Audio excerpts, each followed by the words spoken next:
360 páginas, 370, 366 páginas, incluyendo índices, en fin, pero un libro bastante documentado, diría yo. ¿Qué lo llevó a escribirlo?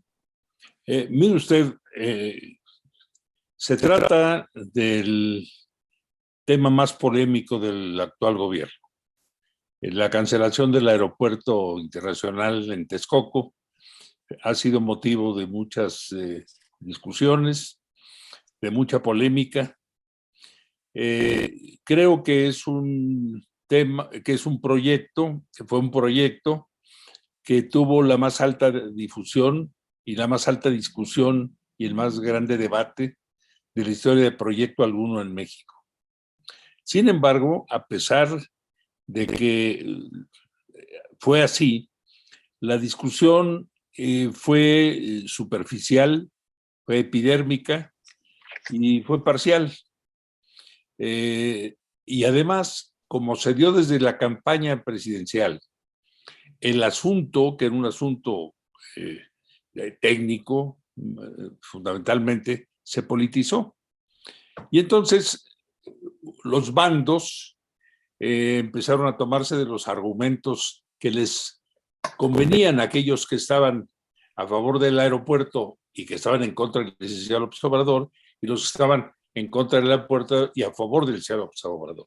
Entonces se plantearon discusiones muy particulares en las cuales las tesis de uno y otro fueron las tesis fundamentales de los equipos y no se discutió más. Fue un enorme diálogo de sordos que cada quien establecía sus argumentos. Lo que eso nos llevó es a decir durante la campaña, como yo era el representante del presidente ante este sector, porque me había invitado desde un principio, desde fines de 17, a que lo acompañara yo como secretario de Comunicaciones y Transportes, en caso de que él ganara. Fui el coordinador de todo el proyecto, tanto del análisis del proyecto como finalmente después, una vez decidida la cancelación, de la cancelación misma. Pero en fin, estas discusiones dejaron la polémica en polémica. Y yo lo que creí, una vez que me separé del gobierno de la República por otras razones, que era conveniente para efectos históricos y para efectos políticos dejar un testimonio de lo que se hizo, de las decisiones que se tomaron para llegar a la conclusión de la cancelación del aeropuerto. Pero vistas integralmente, porque las discusiones en general fueron parciales. Los ecologistas hablaban de la ecología, los ingenieros de la solución de los problemas ingenieriles, los financieros de lo suyo, los empresarios del negocio que significaba, etcétera, etcétera, etcétera.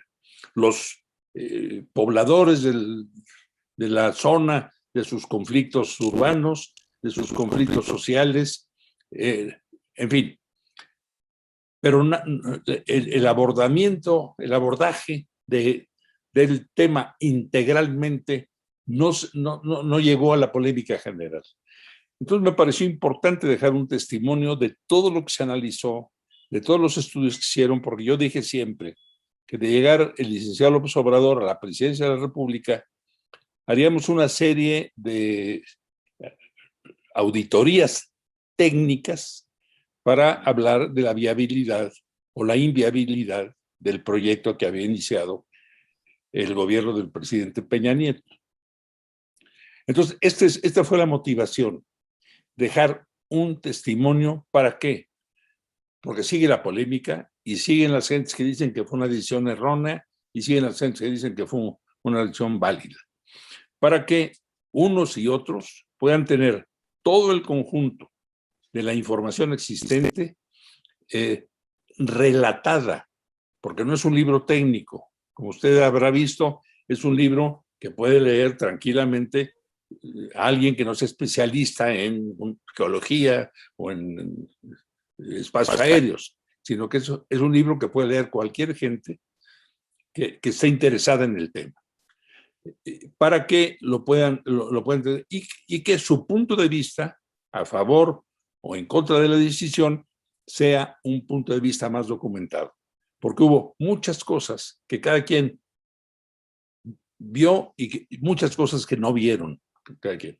Entonces mi aspiración es dejar ese testimonio para que la gente lo lea y después ratifique o rectifique su punto de vista, pero más documentado. Esto fue la idea original para escribir el libro. Claro. Ahora, usted dice que efectivamente fue un diálogo, una discusión entre sordos que no se escuchaban entre unos y otros. Y de hecho se afirma en la página 23 que la cancelación del Naim no fue un capricho político. Y yo le quiero preguntar, quizá no haya sido un capricho político, pero no estamos hablando de un político encaprichado en mostrarse diferente a sus antecesores. No, no, yo creo que no. Usted recuerda seguramente que el presidente López Obrador, desde que era jefe de gobierno, estableció sus argumentos y puso sus puntos de vista en contra de un proyecto semejante, era ligeramente diferente, pero el sitio era el mismo, que había propuesto el presidente Fox cuando él era jefe de gobierno. Se oponía por el sitio en donde estaba haciendo el aeropuerto, y ahora ya como candidato mucho más, porque la modificación al proyecto que hizo el licenciado Peña Nieto no solo continuaba ahora con un aeropuerto magno de carácter absolutamente oropelesco, sino que cancelaba las posibilidades de uso del aeropuerto actual, que ya estaba manejando 50 millones de pasajeros por año. Y se cancelaba también la oportunidad, que no era el caso en el proyecto de Fox, que cancelaba también la base aérea militar de Santa Lucía, porque ahí sí había, entre Texcoco y los otros dos sitios, incompatibilidad absoluta de utilización simultánea. Había que tirar a la basura todas las instalaciones. Y ese fue el planteamiento del licenciado López Obrador. Y nosotros hicimos los análisis y nos encontramos, como lo explico en el libro con todo detalle, nos encontramos con que además la información que se tenía era una información sesgada e indebida. Se decía que ya llevaban 30% de avance cuando era 20% de avance en los datos que ellos mismos tenían internamente. Se decía que ya estaba resuelto el problema financiero cuando todavía para el presupuesto que se había planteado en ese momento faltaban 88,000 millones de pesos. Faltaba mucho más, pero ellos decían que faltaban 80,000 millones de pesos, cuando no estaban resueltos muchos de los asuntos, como explico con todo detalle en el libro, y nos encontramos con que todas esas, pues, que el aeropuerto estaría listo. Primero que habían dicho en 18, lo pasaron a 20, luego en 22, y sus mismos informaciones decían que en el mejor de los casos, si no hubiese ninguna modificación en el camino, que era casi imposible, estaría en el mejor de los casos a fines de 24. Y lo que quería decir que todo el sexenio del licenciado López Obrador habríamos tenido que contender con una saturación que disminuyó la pandemia, pero eso no lo sabíamos. Hubiéramos tenido que mantener el mismo aeropuerto con una saturación enorme porque el aeropuerto le faltaba, no los 2 años o 3 que decían ellos, sino 6 o 7 u 8 años para terminarlo, si es que el aeropuerto se hubiera podido terminar.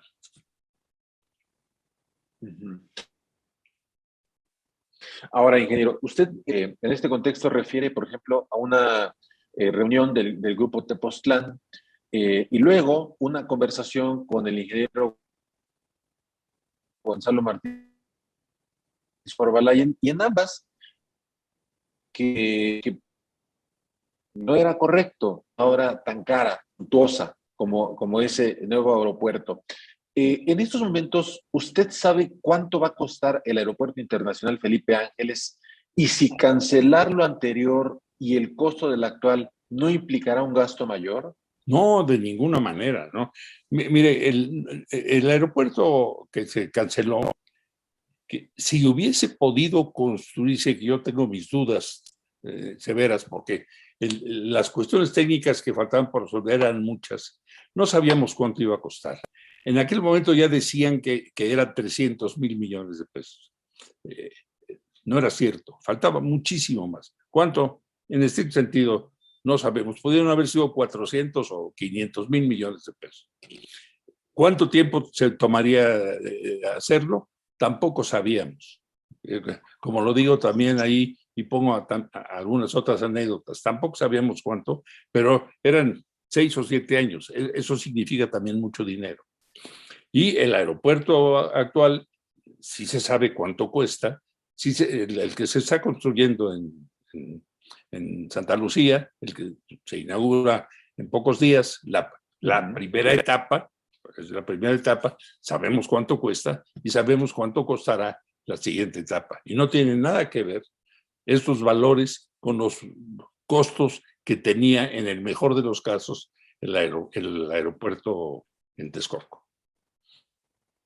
Pero no va a terminar este AIFA siendo, y usted lo refiere en una de las anécdotas, ¿no terminará siendo el Lamborghini del que vienen oyendo?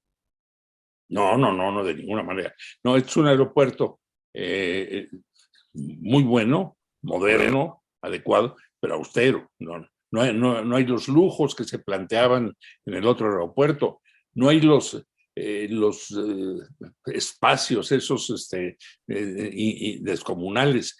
Era una belleza arquitectónica, era un aeropuerto muy bonito, pero un aeropuerto con un mantenimiento verdaderamente complicado, con un costo de mantenimiento bárbaro, hasta para lavar los miles de vidrios que estaban ahí, como se relata también en el libro, ¿no? Era un aeropuerto de un enorme costo de inversión y era un aeropuerto de un enorme costo de mantenimiento. Además, todo en una zona muy estratégicamente terrible, una zona en donde la tierra, el suelo y el subsuelo son muy malos, y una zona en donde además una zona sísmica que podía provocar cualquier catástrofe. Y una catástrofe en un aeropuerto único, en un hub, pues se había plantado un hub, hoy se plantea un sistema aeroportuario. Son dos cosas totalmente diferentes y los números son... Yo decía que el señor presidente dice, lo repite con mucha frecuencia, que se perdieron 113,000 millones de pesos en este aeropuerto, lo que ya se había gastado. Se gastan 100,000 en el nuevo y iba a costar el otro 300,000, que nos ahorramos 100,000. No, yo digo que no. Dejamos de gastar cuando menos 200 o 250,000 pesos, millones de pesos menos, que era la diferencia de lo que hubiera costado realmente el aeropuerto de Texcoco. Quizá habría que esperar a que terminen todas las etapas para hacer un balance ya real de lo que se estaba proyectando en el otro y de este, y ahora sí que volveremos a hacer cuentas seguramente, ingeniero. Pero fíjese que hay varias cosas que llaman la atención en el libro. Por ejemplo, hubo una declaración del ingeniero José María Rigobó que causó mucha polémica cuando habló de que los aviones se repelen solitos. No, pero no, digo, ahí se toma una anécdota, fue un desliz por estar en una réplica diferente. Él nunca ha pensado que los aviones se repelen solitos. Por favor, hay que tomar en serio las cosas que son serias y tomar como un desliz como el que tuvo el ingeniero Robo en ese momento. No se refería a eso, se refería justamente a lo que se refería es que con los sistemas que estamos instrumentando, los equipos que traen los aviones y los equipos que se instalan en el aeropuerto anuncian, como el coche que seguramente usted tiene nuevo, que antes de llegar a pegarle a la columna de frente le manda un pitidito. No es que se repelan, es que están armados los equipos y con radares, y los radares se avisan. Los instrumentos electrónicos se avisan de las distancias y las diferencias, no es que los aviones se repelen. La que hacer es si los dos aeropuertos van a poder operar de manera simultánea. Absolutamente. Absolutamente. Absolutamente, van a poder operar de manera simultánea. Eso se discutió mucho porque Mitre señaló que no se podía. Y le demostramos a Mitre que sí era posible. Finalmente Mitre dijo, bueno, no, sí es posible, pero hay que reducir las frecuencias para que no se encuentre. Pero después, porque lo que hizo Mitre fue, Mitre es una empresa muy seria y muy buena, fue diseñar y analizar el espacio aéreo para el aeropuerto que iban a construir. Él no estudió la simultaneidad de los otros. Y cuando hablamos, yo hablé con él, con Liske personalmente, cuando hablamos del tema, bueno, sí, pero es que hay que reestructurar el espacio aéreo, hay que hacer otra arquitectura, habría que modificar el BOR de San Mateo. Ah, sí, hay que hacer muchas cosas, pero sí se puede cambiar la arquitectura del espacio aéreo y aprovechar todo el espacio aéreo. Entonces, claro. Absolutamente garantizado, nuestros técnicos lo hicieron, lo demostraron, y después contratamos a Nable y con Nable volvimos a hacer los estudios y se vio que eran perfectamente compatibles los dos aeropuertos trabajando simultáneamente. De eso Ya se estamos hicieron, seguros. sí, ya se hicieron públicos estos estudios de diseño de NavBlue, porque tengo la impresión de que hubo una modificación y no estoy tan claro de quién la hizo. No, los estudios, o sea, todos De NavBlue. los estudios que hizo NavBlue, los primeros estudios están en una página Okay. libre a todo mundo. Ahora, desde un principio se dijo que para la reestructura de la arquitectura del espacio aéreo iba a haber etapas en función de las necesidades del trabajo, que es lo que se está instrumentando. Y se están instrumentando los aeropuertos de manera de que la estructura, la nueva arquitectura del espacio aéreo permita la operación simultánea sin ningún peligro y sin ningún problema. Ahora, yo le quiero preguntar algo porque he platicado con controladores aéreos particularmente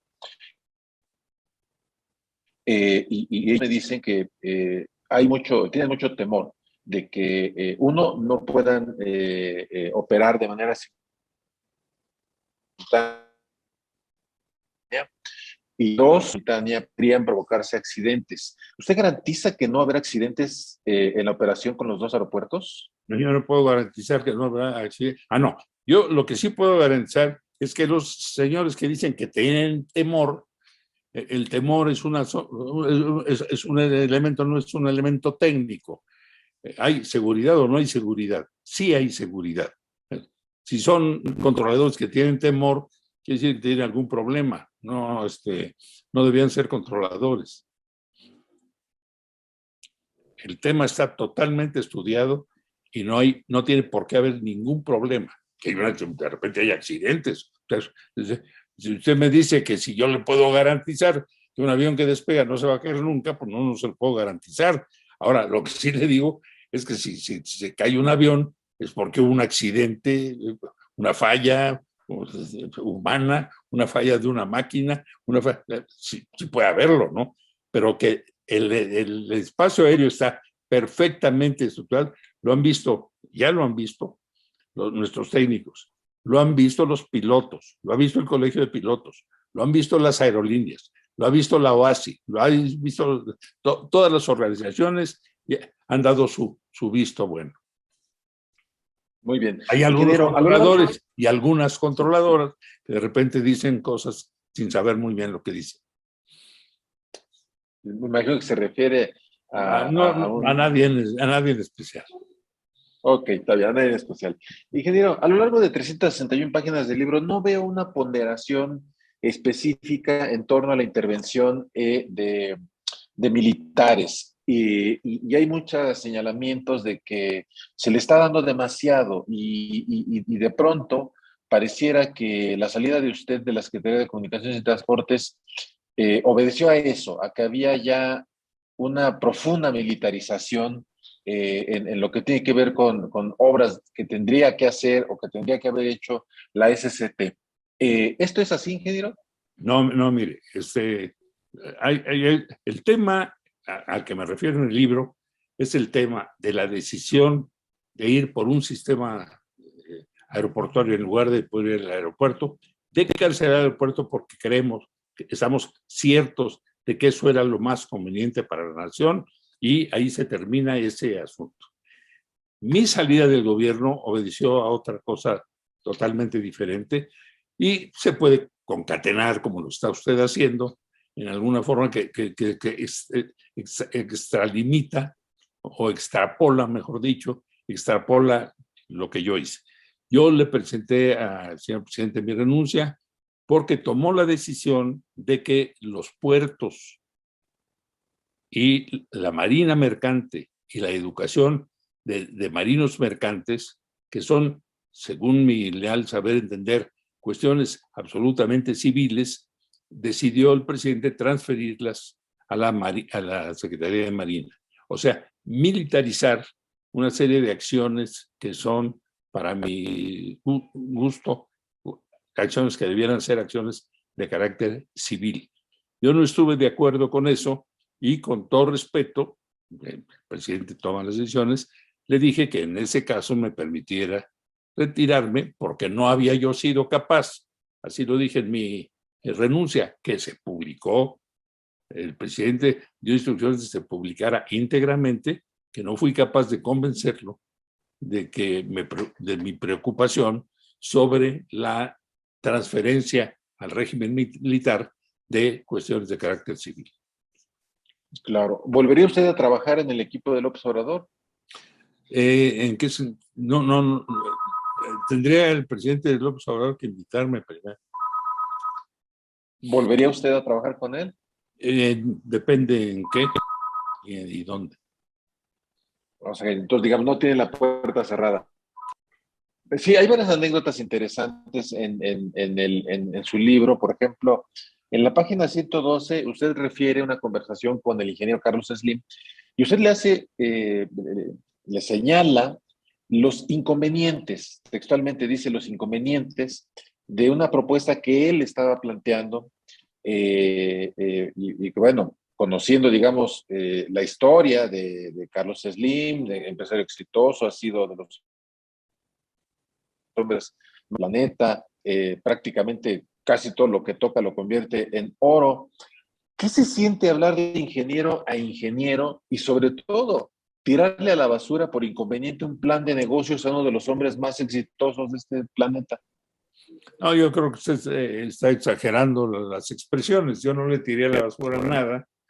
Que hablar con un hombre como él, tengo la costumbre desde hace 60 años, somos casi compañeros de escuela. Bueno, somos compañeros de escuela.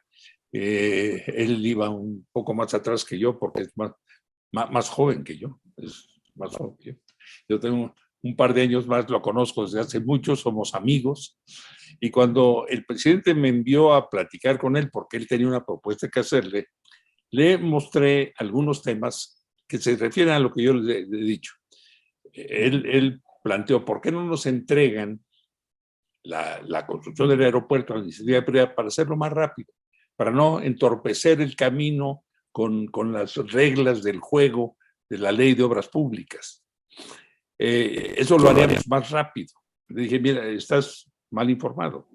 Primero estás mal informado porque la gente, el gobierno está diciendo, el anterior gobierno estaba diciendo que llevan el 30 y tantos % de avance y llevan el 20. Pero además hay muchos problemas que no se han resuelto. Y están diciendo que en 68, que en 2018, que era el punto original de partida, que luego pasó a 20, y ahora lo pueden hacer operar en 22. No pueden hacerlo operar en 22. ellos mismos en sus papeles que no han mostrado y que ahora ya los conozco, se ve que no va a estar listo el aeropuerto cuando menos hasta 2024. Y eso significa mucho en un negocio, ¿no? No era un plan de negocios lo que él no planteó un plan de negocios, planteó una posibilidad de modificar para seguir el aeropuerto, que en el momento en que hubiera analizado para plan de negocio hubiera visto que era un malísimo negocio porque había que esperar todavía 6 u 8 años para arrancar el aeropuerto. Y ahí mismo yo le solicité que nos ayudara después, porque también se planteaba la utilización del aeropuerto, de las instalaciones del aeropuerto actual, para hacer un desarrollo ahí importante, urbano, etcétera. Con el agravante de que eso no se podía hacer sino hasta muchísimos años después, porque el aeropuerto no se podía cerrar hasta que arrancara el otro. Y al arrancar el otro había que cerrar en ese momento, pero dejándolo un rato en guardia por si fallaba algo en el nuevo aeropuerto, que sucede con frecuencia. Entonces, en esa plática quedamos en que no era conveniente, no era factible, y que es más, que habiendo decidido cancelarlo, nos ayudará a cancelar algunos de los empréstitos que absurdamente, como explico en el libro, se habían pedido y que estábamos pagando gravísimos intereses, altísimos intereses, cuando teníamos la caja llena de dinero. Pues ese es un dato interesante. Oiga, y usted habla del Pacto de la Alcachofa. ¿Qué nos puede platicar? ¿Quiénes estuvieron ahí? Estuvieron los representantes de las 15 empresas que tenían el 85% del volumen de construcción en el aeropuerto, con el señor presidente y con un grupo de nosotros que lo acompañamos. Y ahí fue donde se dijo, llegamos a un acuerdo, diciendo, vamos a cancelar el aeropuerto, vamos a cumplir con todo lo que dicen los contratos que tenemos con ustedes no van a perder, obviamente vamos a cancelar los contratos, ya no van a seguir construyendo, ya no van a seguir ganando, pero no van a perder nada de lo que han ya construido o de lo que han gastado y ya no es recuperable. Y así se hizo. Todo el mundo quedó satisfecho y creo que se hizo una muy adecuada negociación en beneficio de la nación y preservando dentro de la ley, preservando justamente los derechos y los intereses de los constructores. Le llamamos el Pacto de la Alcachofa coloquialmente, claro, porque se dio en un restaurante que así se llamaba. La Alcachofa. Oiga, usted en algún momento, en abril de 2019, dijo ante senadores que pues había corrupción en esa obra cancelada, que no había corrupción, usted dijo que no había corrupción, pero el presidente López Obrador días después dijo que no, que sí había corrupción en ese aeropuerto. Yo no dije que no había corrupción. Y afortunadamente eso fue en el Congreso y en el Congreso toman nota de todo lo que se dice.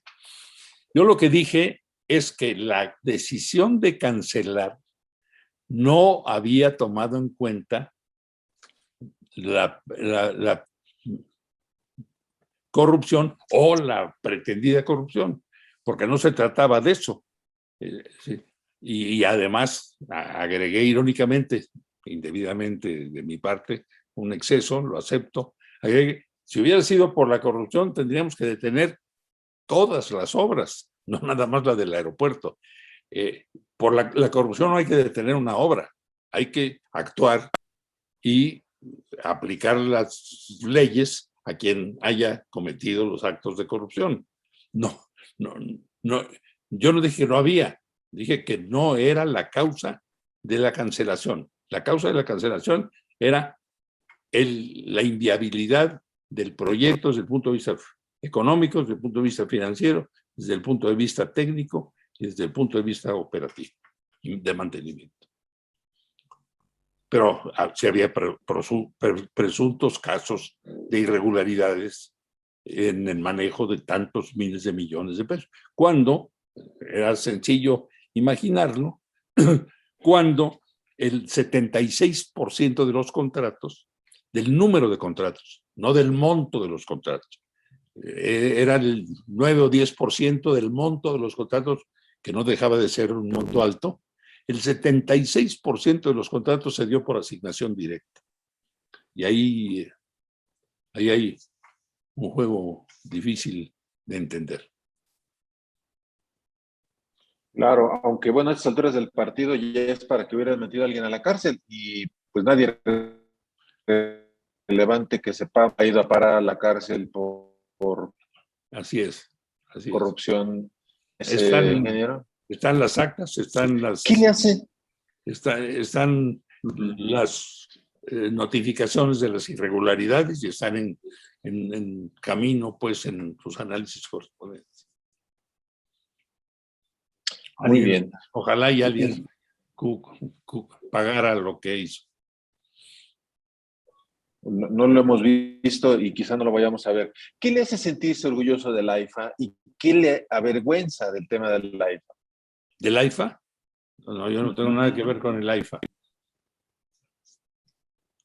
Bueno, del aeropuerto. ¿Qué le avergüenza o qué le enorgullece de esa obra? No me avergüenza absolutamente nada. Del nuevo aeropuerto que está construyendo, repito, va a ser un magnífico aeropuerto. No tengo por qué sentirme orgulloso yo, bueno, como mexicano sí, yo no intervine para nada en la construcción de ese aeropuerto. Estuvimos en la fase previa de la decisión de hacer un aeropuerto allá, vimos los primeros planos, pero yo me retiré después de eso. Pero creo que los mexicanos, todos, estaremos orgullosos de ese aeropuerto apenas lo conozcamos. ¿Tuvo ocasión usted de ir ya al aeropuerto? No he ido, voy a ir para verlo, y ya veremos. Habrá que usarlo también. Supe que invitaron a un grupo de periodistas y demás a verlo y creo que las opiniones fueron muy buenas. Pero en fin. Han invitado hasta empresarios, pero los llevaron en helicóptero y así pues cualquiera se puede llevar una grata sorpresa, ¿no? La carretera está hecha un desastre y está en obra negra. A 10 días de inaugurarse. ¿Cuál carretera? La México-Pachuca. Bueno, hay diferentes formas de llegar al aeropuerto. Pero en fin, ese aeropuerto funcionará muy bien como aeropuerto, muy bien. Y en el momento que se terminen o que ya estén completas todas las redes de comunicación que se plantearon, eso será como todos los aeropuertos del mundo, ¿no? Se dice, está muy lejos. Bueno, está muy lejos Narita, está muy lejos el Charles de Gaulle, está muy lejos Kennedy, están muy lejos. Los aeropuertos normalmente se hacen lejos para evitar que cerca de la ciudad haya problemas como los que se planteaban en ese aeropuerto de contaminación, de gentrificación, de ecológicos, de ruido, en fin, se hacen lejos. Bueno, pues está lejos, sí. Ya habrá los sistemas adecuados para llegar a tiempo a tomar un avión.